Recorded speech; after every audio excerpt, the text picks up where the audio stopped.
Hello, this is HAT500/Talented Track 98, and I'm bringing you something old and new at the same time. An old game with a new walkthrough. Yes, that's right, I'm going to be walking you all through The Legend of Zelda Majora's Mask. I have played this game once before, but I never actually finished it. So I decided, why not do a walkthrough and finish the game at the same time? By doing that, I can get videos out for you guys, while at the same time I can finish one of my favorite games ever in one of my favorite series ever, The Legend of Zelda. So, without further ado, let's start The Legend of Zelda Majora's Mask. See, that's the file that I had before, but we're not going to be using that. We're going to be using a different one. Talented Track 98 is not going to fit in there. So we're going to use TT98 for Talented Track 98. Let's get started.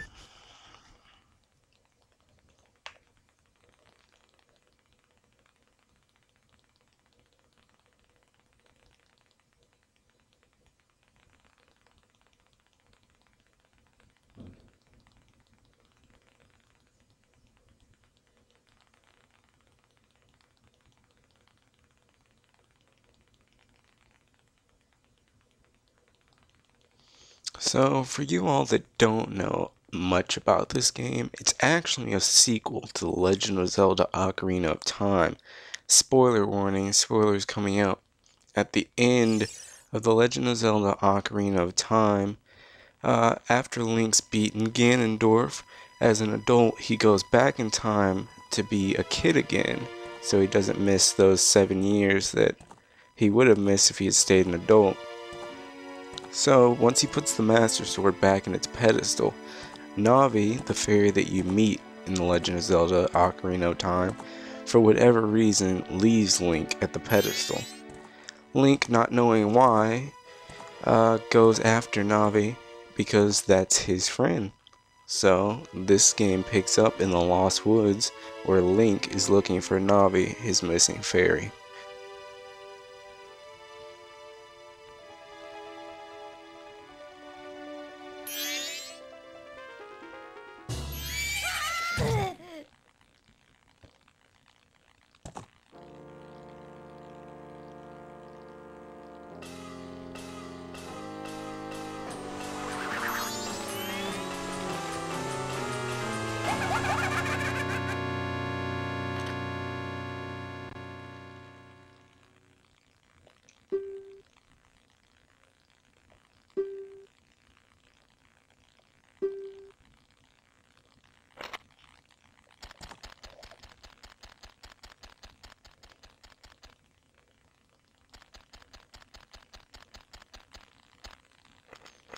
I decided for the dialogue of this game, whenever Link's being given important information, or I think something's important, what I'll do is I'll keep the dialogue going slow but within reason, meaning that everyone can read it, whether you're slow or fast reader.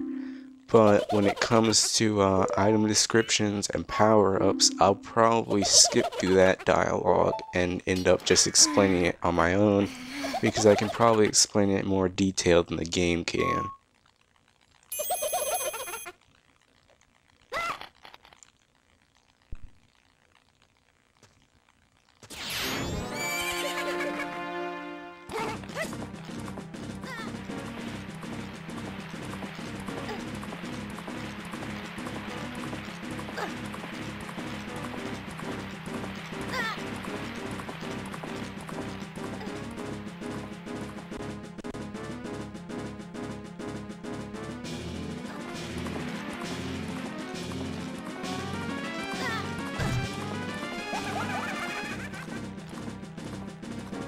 Now, after being jacked of his ocarina and his horse, Link is left to wander the Lost Woods, but we won't wander far because we're going after that Skull Kid.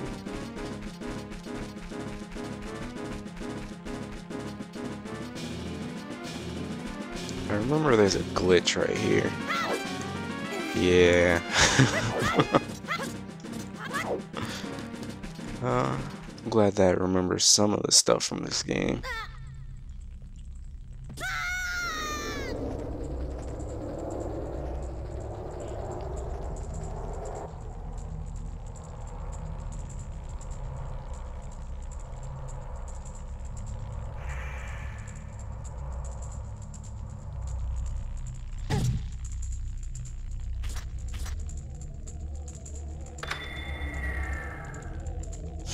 He gets his own spotlights.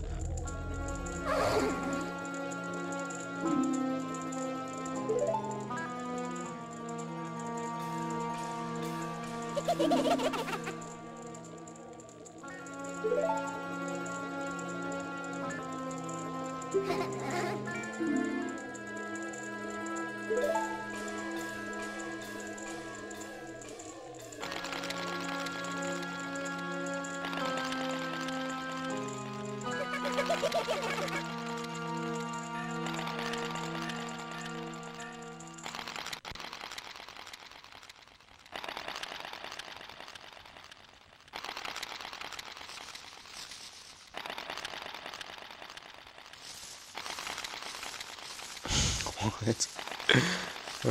This game is so creepy and odd for a Legend of Zelda game, but in my opinion that's one of its biggest selling points, because even though it's well, not really even out of place, just it's strange for a Zelda game, but it fits so well.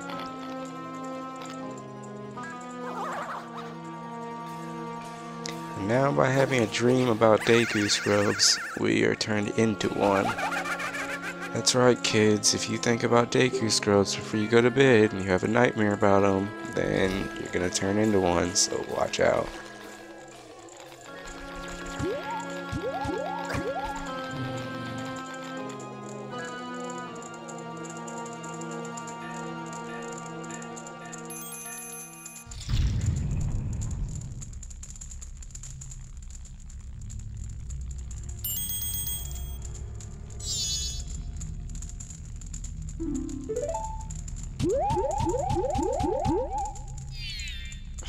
Cause that gets you through a door.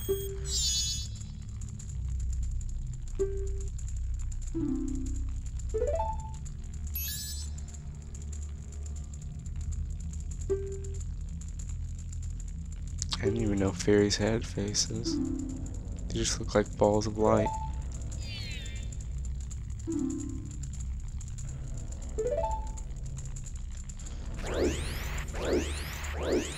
As you can see, when you're Deku Scrub, your attack button swaps from a roll to a spin.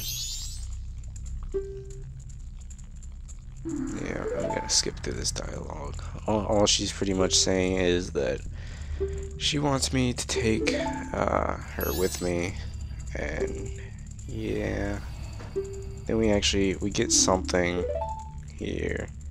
We get the ability to talk to our fairy if you press the up, and that's pretty much all she just said right there.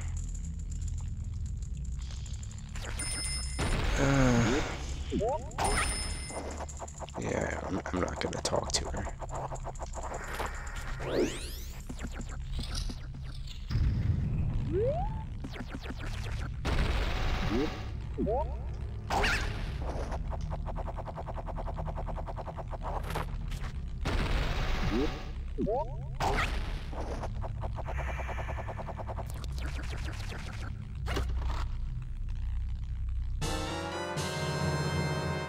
Deku Nut. I'm gonna skip this dialogue too. All it was pretty much saying is, here, I'll show you a demonstration.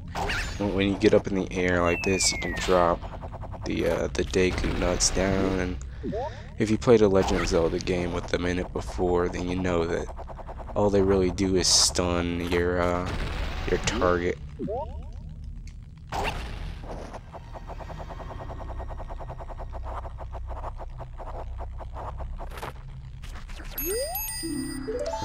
Over here with this sad-looking tree, Tattle, our fairy, is going to teach us how to L target.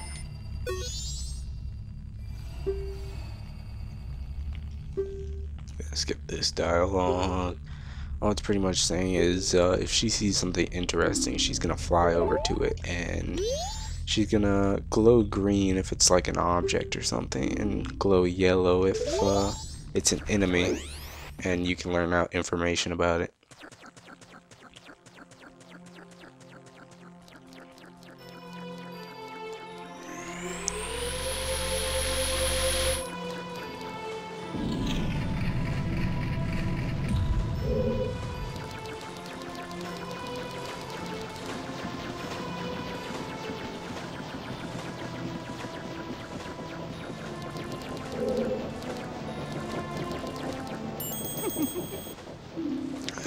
Now we get to meet our personal stalker and assistant, the Happy Mask Salesman.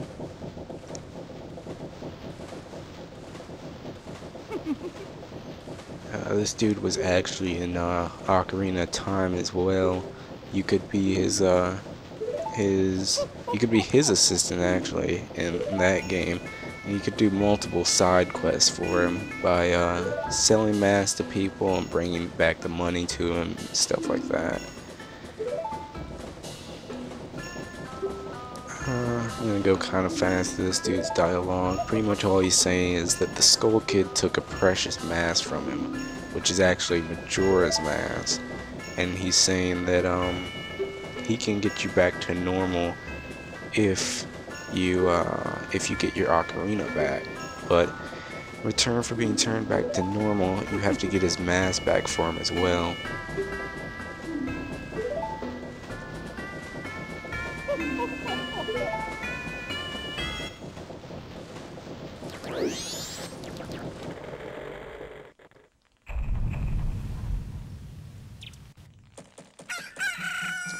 Now that's 72 hours remaining. That's 3 days. So this game is the first Legend of Zelda game that goes on a timed basis. So it's gonna be it's all centered around 3 days, because in 3 days Termina, the country that this game is set in, is gonna be destroyed by the Skull Kid, because he's going to drop the moon onto Clock Town, which is where we are, which is the middle of Termina. Tattle's dialogue right here is pretty much just talking about we need to go see a great fairy because Tattle believes that she could help us.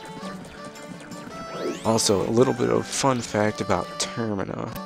It's Termina in Latin actually translates to end or the end, which is suited for Termina, this overworld, because of the simple fact that it's supposed to end in 3 days.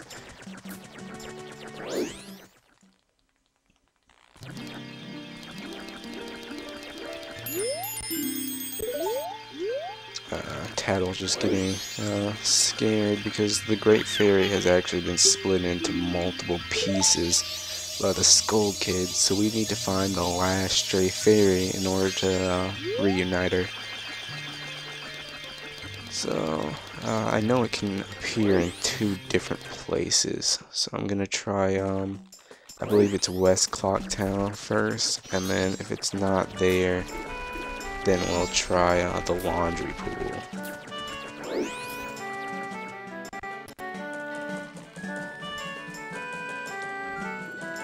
So yeah, this is West Clock Town.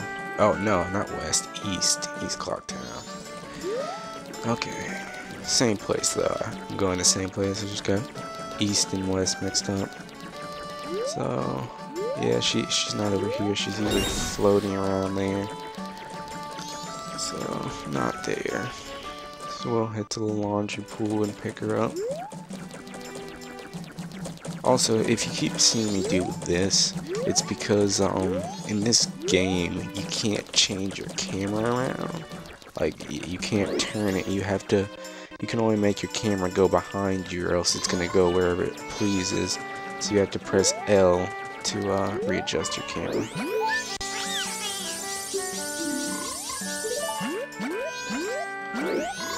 If you see these little numbers right here, that means when you're a Deku scrub, you have 5 jumps on water because you can't swim. And if those 5 jumps go down to 0 before you land on surface or dry land, then you drown and you get respawned back at the last solid place you were at.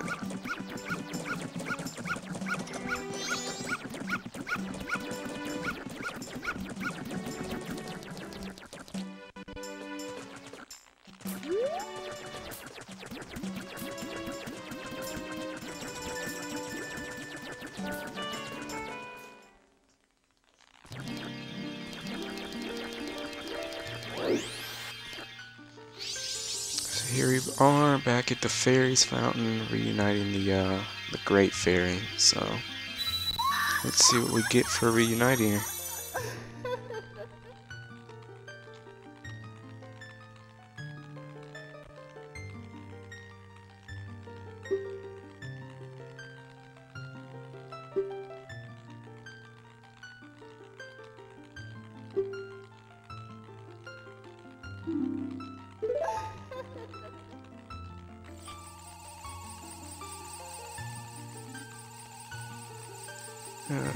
Okay, I'm gonna skip to this next little piece of commentary. All it really is saying that now we have magic, and when you're a Deku scrub, if you hold down B and you have magic in your meter, then you can shoot a snot bubble. So you get a projectile now.